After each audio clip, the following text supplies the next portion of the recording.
Hello. Oh yeah. So I own a Peugeot Boxer van 2018 plate, and I wanted to fit this camera on, the reverse camera, and I wanted to use a rear view mirror style camera unit to view the images. Like so, I didn't want one of these ones which I've seen people stuck onto the dashboard, which I just think looks ugly. So. What I was my main concern was how to get the power into that, which I'll explain to you. Then how to get the feed from the back, yeah, past that. That was my main concern. So this is the kit that I needed because someone was going to charge me £130 for the pleasure, and I thought, oh, I've never done anything like this before. Can I do it? Well, there's a multimeter. That's one thing I needed. A little bit of trim for removing plastic on the inside. I bought these little piggyback things for the mini fuses. I had to buy this little fuse remover, and I bought these little connectors. Some insulation tape as some backup. A tent peg, which I had knocking around, might come in handy. Good old fashioned screwdriver. Dumbbell. Spanner. And that's all I needed. I didn't need anything else. No screwing, no drilling, no nothing. So what I did first was remove that. That is the original brake light. So use the screwdriver into there. That pops off. Now when you take it off, what you'll find is on the inside, hiding inside, there's that little bolt hanging out there. That's where that would have been. So you've got on that side. Yeah, you can just see the other one on the far side. And here also. So you've got two of those. So remove those. Keep the nuts though, because the nuts are going to go onto the new one. So yeah, pop that off. Put the new camera on. But before I did, it came with a little gasket. I had to clean up the gunk that was around the old unit. Give it a wipe down, it's easy enough. Put the new camera in, bolt it in from the back, using the nuts that came with this, and that pretty much plugged in. Now, it's how to get power to that. Now the old brake light, that there, that was the connector on the end. My new camera unit just had two bare wires, a black and a red, I think it was. Now this is a black and a white. So I snipped it off. Originally I did buy these. Got some smart little connectors for the brake light power. These absolute garbage. So forget them. Use good old fashioned insulation tape. So the two wires, which I can't see anymore, they're hidden in there somewhere. So I connected the old two brake light wires to the new brake light wires, which are in there. You can just see one of them, I think it's taped up in the corner over there. So that's got now power to the brake light. Now this there, that connected there, is for the new camera. Yeah, I don't want mine to work on a reverse, like you put it into reverse gear and the camera kicks in. That's not what I wanted. I wanted mine to be on a permanent live all the time so I could view the image whenever I want. Now, basically, this extra wire here, which came with the unit, that there. So that wire, if I connect that up to the reverse light bulb, which lives inside of there, when you put the van in reverse, the image will come on. It'll automatically flip to the reverse, but I don't want that. So we can put that back in there out of the way. So the brake light now is working. So I've connected the new wires to the old wires. It's just two wires, nice and simple. Insulation tape. Using that, stuck them together. I'll use the old nuts to secure the camera unit. There's one side of there. There it is. There's one. You got, like I said, you got one on the other side. Now, I ran the feed along there, down there, because now you've got to get the camera feed to the front, and there's the wire. So push it in there. So it runs along there, behind there. There it is. The little gap there. It runs along here, as you can see it now. How to get the feed from the front, from the back here to the front. Now what I did, what I had here, get that multimeter with me. So I didn't want to take off all this trim. I don't think it was necessary, and it wasn't. So what I did, there's the pillar. There's 2 screws here, just unscrew with the same screwdriver used earlier. Pull that down. I had a look what was up there, and I could see some light. So what I did, here's my good old-fashioned tent peg, like so. And where I could see a bit of light through the back of there, I pushed that up past there and through the hole that I could see. Then went round to the back and I could see the tent peg. I thought, wow, that's interesting.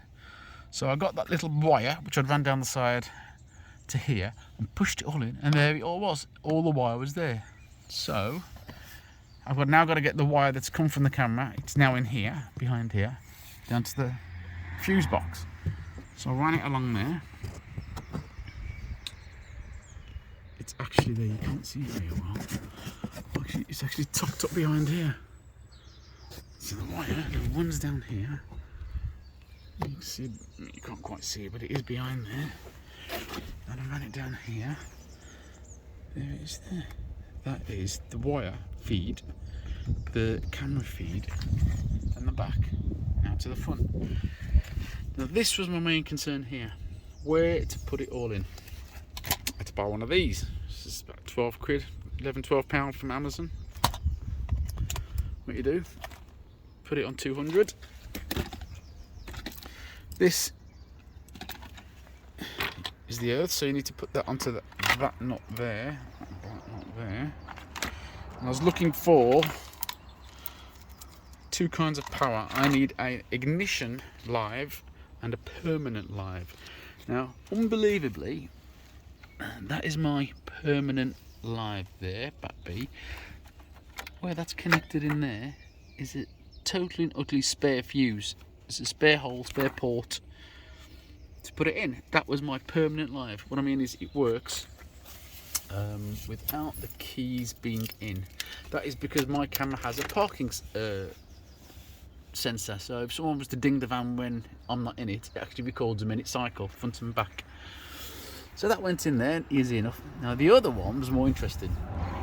I had to buy these. This is a little, I don't know, it's a little piggyback fuse. Yeah. So what I did, I used the multimeter to dig around, and I found that there. So I pulled out the original fuse that was in there. That is actually the brake light fuse. That's an ignition one, so it only works when the key's on. Yeah, the ignition's on, that will work. That one is not the battery, it's the, I think it's AC. It's an AC, but you can't see. I'm sure it says AC. I've got my radio switches on. Oh, that's the ground. Oh, it's that one. It is the AC. There it is. It's up there. So that was the AC. There we are. So I pulled out the original fuse, put one of these in, put the original fuse at the bottom here, and the new fuse at the top. Pushed it all in. This doesn't need to go anywhere because it doesn't need to go anywhere. So now, in this, you've got 2 fuses. Yeah, you've got the power from the unit, and that unit, which is one up along here, behind here, and they both, and they connect up, then it runs down here and into there. So now, got to ground it as well also. That is the ground wire. So basically there's 3 wires that come with the mirror unit. You have the ground, you have this one which is connected into the spare fuse port. That is for, it's pushed in, yeah. That is for the, basically, like I said, if someone knocks the van it records. And you've got the other one which is the, I had to piggyback in using this fella, like I said, and put the original fuse. So now you've got 2 fuses in the top section there, and that pushes into there, and turn the key, and this happened. There we are, and that came straight on. Now that, there is my forward view that I can see. That is the rear view that I can see. Now, I can't see the bottom of the van, but if I do this, there it is. That is my rear bumper. Yeah, right there on the bottom. That is the rear bumper. You can just see it, but I don't want it like that anyway. I wanted mine so I could see it. Or if you want, you can have a split view, front and back. And now I can see the rear bumper. Yeah. It records my files, it records in minute cycles, it's recording now, minute cycle. And that's it, and again with this, you can move this up and down a little bit. So that was it. Was it that hard? Not really. Like I said, my main concern was how to get the feed from the front, from the back to the front, and where to connect it all up. Like I said, I didn't have to remove any of this stuff, nothing whatsoever. Temp peg came to the rescue, found the little hole in there, pushed everything through, run it along the inside of here into the other camera feed. The other feed there, sorry, from the mirror, the power is what you need. It's along here, it's up behind here. They run down here. There it is. There's the power. Happy. Wasn't that hard at all. There's the camera. It does actually, you can actually move this if you wanted to, like that. Well, I'd have mine on the furthest setting out. And there we are. Ideally, I wouldn't have used insulation tape to put the 2 wires together for the camera, but it's all I had, because these little connectors are absolute garbage. At some point I'll probably tidy that up. That I'm going to keep safe. So yeah, so all the kit that I bought cost me 15 quid. Job well done. It wasn't that hard at all, it really wasn't. But the things you will definitely 100% need is a multimeter to find out what fuses you can use in there. So you definitely need a multimeter without a doubt. Temp peg or something so you can see where you're putting the feed through is what you definitely need. Probably some insulation tape or some kind of connector so the wires aren't exposed. Piggyback fuses there, you only need 1 really. 1 screwdriver, 1 little dumbbell spanner or custom kind of spanner. And I bought these to help push the wire.